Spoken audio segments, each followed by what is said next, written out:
मैं धरती माँ और आप धरती पुत्र, दोनों एक दूसरे से इस कदर जुड़े हुए हैं कि आप मुझ बिन नहीं रह सकते और मैं आप बिन। लेकिन मेरा मातृत्व आपको लापरवाह न बना दे, इसलिए मैं चाहती हूँ कि आप अपनी इस धरती माँ के बारे में सोचें। 150 साल पहले मेरी सुंदरता अतुलनीय थी। मैं फूल, हरियाली और पेड़ में ढकी हुई थी। मेरा औसत तापमान लोगों के लिए आरामदायक था। एयर कंडीशनर की आवश्यकता नहीं थी, यहाँ तक कि पंखों की आवश्यकता भी नहीं थी। ठंडा रहने के लिए ज़रूरी थी सिर्फ एक पेड़ की छाया। लेकिन मुझे एहसास हो रहा है कि बुखार की तरह मेरा भी बाहरी वातावरण गर्म हो रहा है। जिस तरह बुखार के बढ़ने से शरीर का संतुलन बिगड़ जाता है, ठीक उसी तरह मेरा भी संतुलन धीरे धीरे बिगड़ रहा है। मेरे वातावरण को ज्यादा गर्म होने से बचा लीजिए। मेरे चिंतित धरती पुत्रों का कहना है कि मेरे वातावरण का बाहरी औसत तापमान पिछले 125 सालों में 0.850 डिग्री बढ़ गया है। इसके कारण मेरे महासागरों में एसिड की मात्रा बढ़ रही है, जिससे मैं अपने छोटे छोटे जीवों के जीवन के लिए चिंतित हूँ।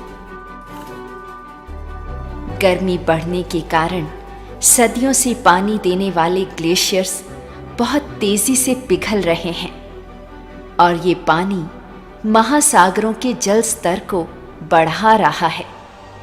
इसका परिणाम ये है कि महासागरों का जल स्तर 0.19 मीटर तक बढ़ गया है और तटीय इलाकों में बसे हुए शहर डूबने के कगार पर हैं। पिछले 125 सालों में हुए धुएं का उत्सर्जन मुझे बहुत ज्यादा गर्म कर रहा है और यदि यही धुआं जारी रहा तो मेरे वातावरण का संतुलन बिगड़ जाएगा। आपको एहसास कराना मेरा धर्म है, क्योंकि मेरी गोद में पलने वाले छोटे जीव जंतु, पेड़ पौधे और आने वाली संतान का भविष्य मुझे चिंताग्रस्त कर रहा है। लेकिन मुझे पूरा भरोसा है कि आप मेरा तापमान बढ़ने नहीं देंगे, क्योंकि आपको करोड़ों सालों तक सेवा करने वाली माँ की जरूरत है।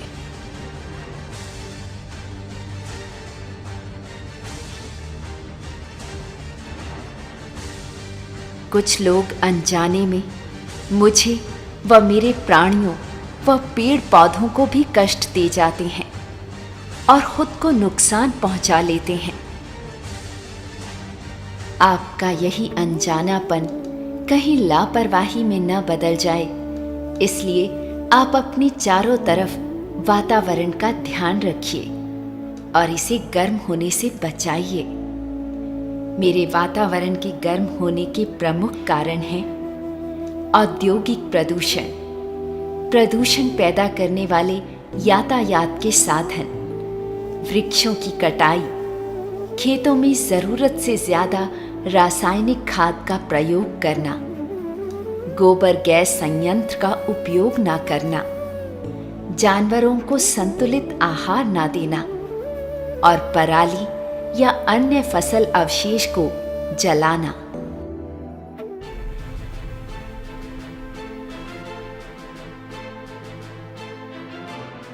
पराली या फसल अवशेष जलाना बेहद हानिकारक है। ये ग्रीन हाउस गैस और ढेर सारा खतरनाक काला कार्बन पैदा करता है। 1 टन पराली जलाने से 1600 किलोग्राम ग्रीन हाउस गैस, काला कार्बन और धुआं पैदा होता है। काला कार्बन अस्थमा, दमा और यहाँ तक कि कैंसर जैसी बीमारियों का कारण है। सबसे अधिक हानिकारक प्रभाव उन लोगों में अधिकतम होते हैं जो मासूम हमारे दिल के सबसे करीब होते हैं, जैसे हमारे बच्चे, गर्भवती महिलाएं और हमारे सम्मानित बुजुर्ग। ये गांव और आसपास के क्षेत्रों के सभी लोगों को बीमार करके उनकी चिकित्सा लागत में भारी वृद्धि करता है। पराली जैसी फसल अवशेष को जलाने का नुकसान न केवल लोगों और पर्यावरण का है, बल्कि मूल्यवान फसलों, खेतों की मिट्टी, सुरक्षा और यहां तक कि घरों के लिए भी बहुत ही घातक है। पराली जलाने के कुछ गंभीर आर्थिक परिणाम भी हो सकते हैं। जब पराली जलाई जाती है तो भूमि की ऊपरी परत के पोषक तत्व नष्ट हो जाते हैं और खेतों की मिट्टी में पाए जाने वाले सूक्ष्म जीव व केंचुए समाप्त हो जाते हैं, जो कि किसानों के दोस्त माने जाते हैं और जिनसे मिट्टी पोषक होती है।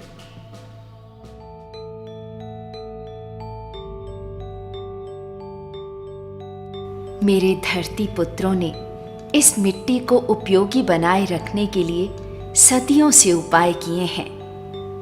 विभिन्न कृषि विश्वविद्यालय, कृषि वैज्ञानिक और विभिन्न कृषि अनुसंधान संस्थान इस बात से सहमत हैं और ये सलाह देते हैं कि पराली को मिट्टी में मिला देना सबसे अच्छा विकल्प है। इस पराली को ऐसे प्रयोग में भी लाया जा सकता है जिससे किसान को अतिरिक्त आमदनी हो सके और यही उपाय आज इस मिट्टी को उर्वरक बनाने में सहायक हैं और मेरे वातावरण को गर्म होने से बचाए रखने में भी सक्षम हैं।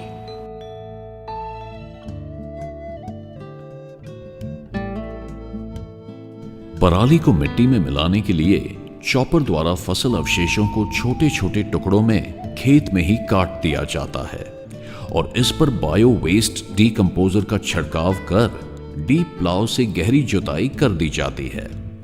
इससे पराली या फसल अवशेष की मिट्टी में मिल जाने की प्रक्रिया तेज हो जाती है, जिससे कि अगली फसल की बुआई के लिए खेत जल्दी तैयार हो जाता है। फसल अवशेषों के मिट्टी में मिल जाने से पराली में पाए जाने वाले नाइट्रोजन, फास्फोरस, पोटैश और सल्फर मिट्टी में मिल जाते हैं और पोषक तत्वों की मात्रा मिट्टी में बढ़ जाती है और साथ ही कार्बनिक पदार्थ भी बढ़ जाते हैं और आग लगने से होने वाली हानि से खेत बच जाता है। इस विधि को अपनाने से खेतों में अलग से उर्वरक डालने की आवश्यकता कम हो जाती है, जिससे कि उत्पादन लागत में कमी आती है। इस समाधान को आसान बनाने के लिए भारत सरकार हर संभव प्रयास कर रही है और आधुनिक मशीनों को प्रोत्साहन दे रही है, जिसमें कि देशी और विदेशी दोनों तरह की मशीनें किसानों को उपलब्ध हों। इसके अलावा खेत के किसी अलग हिस्से में इसकी कंपोस्टिंग करके जैविक खाद बनाया जा सकता है। क्योंकि कंपोस्टिंग एक अलग हिस्से में ही हो रही होती है, खेत में अगले फसल की बुआई के लिए किसी भी प्रकार की कोई असुविधा नहीं होती है। कई जगह पर फसल अवशेषों को गन्ने व मक्का की बुआई के वक्त खेत को ढकने में किया जाता है, जो कि तापमान व नमी दोनों को बनाए रखने में सहायक होता है और अलग से पानी देने की आवश्यकता कम हो जाती है। इतना ही नहीं, पराली या फसल अवशेष बाद में खाद के रूप में बदल जाते हैं, जिससे कि उर्वरक लागत में कमी आती है। मैंने अपने खेत की मिट्टी की जांच करवाई तो पाया कि गले सड़े फसलों के पदार्थ बहुत कम हैं। मैंने अपनी समझदारी से काम किया, अपनी जीरी के अवशेष पराली खेत से बाहर नहीं जाने दी और ना ही उन्हें जलाया, अपने खेत में ही उनको मिलाया। इससे मेरी डीएपी, यूरिया का खर्चा बहुत कम हुआ, मेरे खेत में मित्र कीड़े बढ़े, मेरी फसल का झाड़ बढ़ा। मैं सभी किसान भाइयों को सलाह देता हूं कि अपने खेत में से फसल के अवशेष ना जलाएं और ना ही इन्हें खेत से बाहर जाने दें।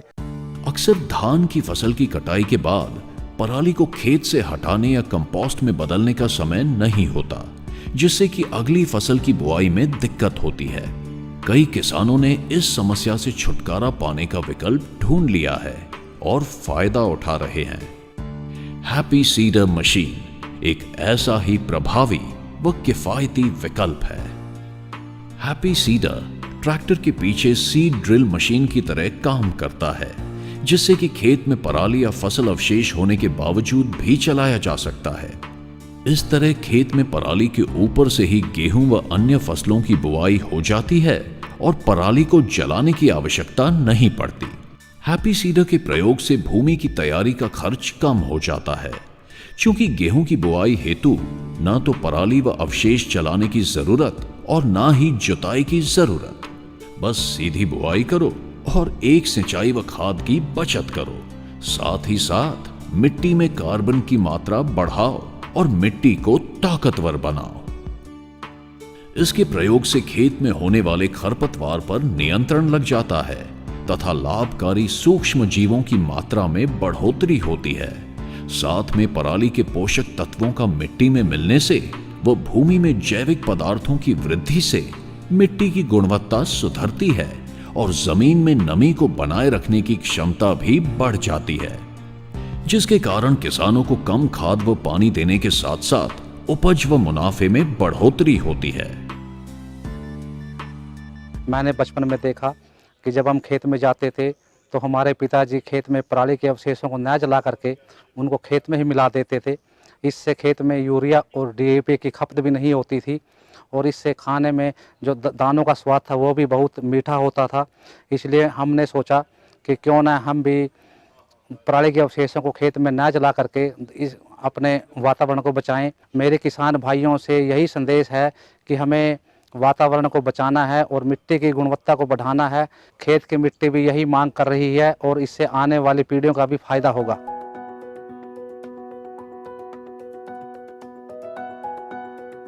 पराली या फसल अवशेष प्रबंधन की समस्या से निपटने के लिए बेलर मशीन का भी उपयोग किया जा सकता है। अगर फसल अवशेषों को गट्ठर के रूप में बदलना हो तो पराली या फसल अवशेष को रेकर की मदद से एक कतार में व्यवस्थित कर देते हैं और बेलर के प्रयोग से इनको गट्ठरों में बदल देते हैं। इन गट्ठरों को किसानों के खेत से उठाने के लिए कई ग्रामीण उद्यमी कार्य कर रहे हैं। उनके अनुसार 1 एकड़ खेत में ऐसे गट्ठरों को बनाने में और खेत से हटाकर ट्रैक्टर या ट्रक में लादने में केवल 10 से 15 मिनट लगते हैं। पराली का गट्ठर के रूप में बदल जाने से इसे एक जगह से दूसरे जगह ले जाने में या स्टोर करने में बहुत सुविधा होती है। इन गट्ठरों के कई उपयोग हैं, जैसे कि गाय और भैंसों के चारे के लिए इन गट्ठरों को उन जगहों पर भेजा जा सकता है जहां पर पशु चारे की कमी है, जैसे कि उत्तर पश्चिमी राजस्थान के वो जिले जो हरियाणा या पंजाब की सीमा से लगे हैं, जहां पर पराली के चारे को हरे चारे, बिनौले की खल, सरसों की खल के साथ मिलाकर खिलाया जाता है, जिससे कि दूध उत्पादन व्यवसाय को बढ़ावा मिलता है। और इसके अलावा देश के अन्य सूखा प्रभावित क्षेत्र जैसे कि महाराष्ट्र और कर्नाटक में पराली के चारे की मांग है। इसके अलावा फसल अवशेष को बेल में बदल जाने और ट्रांसपोर्टेशन के लायक बन जाने से कई बायोमास कंपनियां और पेपर इंडस्ट्री इन गट्ठरों को अपने प्रयोग के लिए खरीद रही हैं, जिसके लिए भी इनके प्रतिनिधि सीधे किसानों के संपर्क में हैं। इन बेलों को बेचकर अच्छी आमदनी की जा सकती है। किसान भाई फसल अवशेषों को व्यर्थ न गंवाएं, क्योंकि इससे आमदनी को बढ़ाया जा सकता है। अपने पर्यावरण व स्वास्थ्य को बचाने के साथ साथ आमदनी बढ़ाना ही समझदार किसान की पहचान है। मेरा मानना है कि जिम्मेदार और कुदरत का आपस में गहरा नाता है। मिट्टी, पानी, हवा, डांगर, पक्षी, पेड़ पौधे किसान की मदद करते हैं।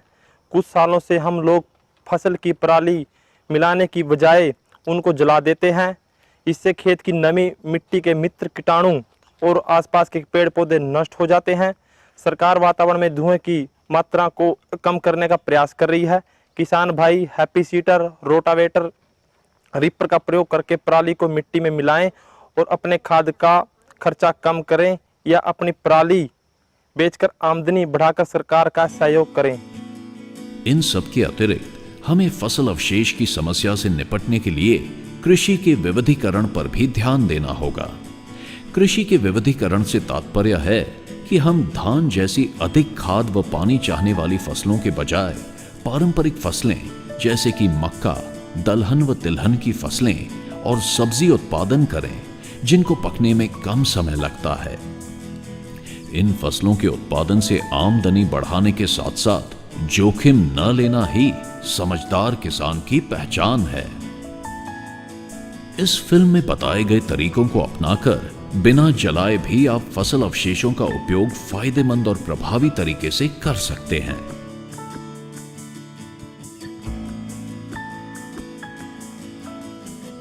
भारत सरकार ने पराली या फसल अवशेष को बेहतर व लाभदायी ढंग से उपयोग करने के लिए अलग अलग योजनाएं शुरू की हैं, जिनका किसान व ग्रामीण उद्यमी लाभ उठा सकते हैं। इन योजनाओं के अंतर्गत विभिन्न यंत्र जैसे कि happy seeder, baler, chopper, raker, rotavator और रीपर आदि को किसानों के संगठन जैसे कि प्राथमिक कृषि ऋण सहकारी समितियां, किसान उत्पादक संघ, स्वयं सहायता समूह इत्यादि द्वारा खरीदे जाने पर अनुदान राशि दी जाएगी। यदि कोई किसान स्वयं के प्रयोग के लिए इन यंत्रों को खरीदना चाहते हैं तो उन्हें भी अनुदान सहायता उपलब्ध होगी। भारत सरकार की ये योजना वर्ष 2018-19 और 2019-20 के लिए लागू होगी।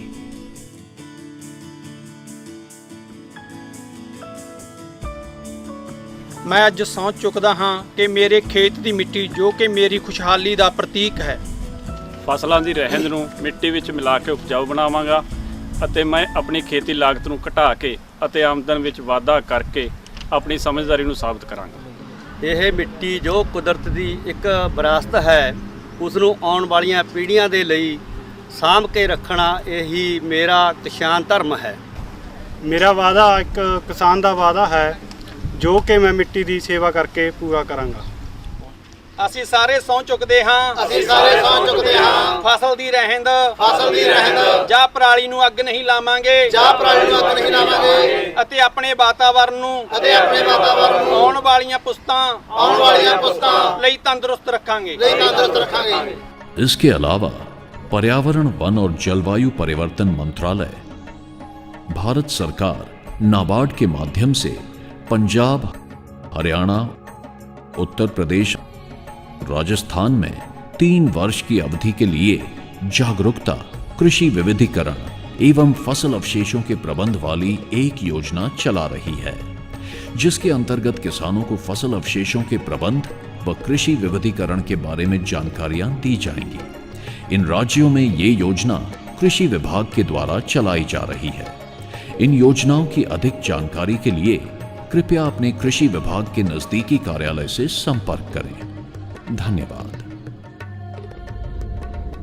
मैं धरती माँ इतनी संतुष्ट हूँ कि आपने भी फसल अवशेषों का बेहतर तरीके से उपयोग करने की शपथ ली है और न केवल अपने जीवन बल्कि पौधों, कीड़ों, जानवरों और दुनिया भर के लोगों के जीवन को बेहतर बनाने का इरादा बनाया है।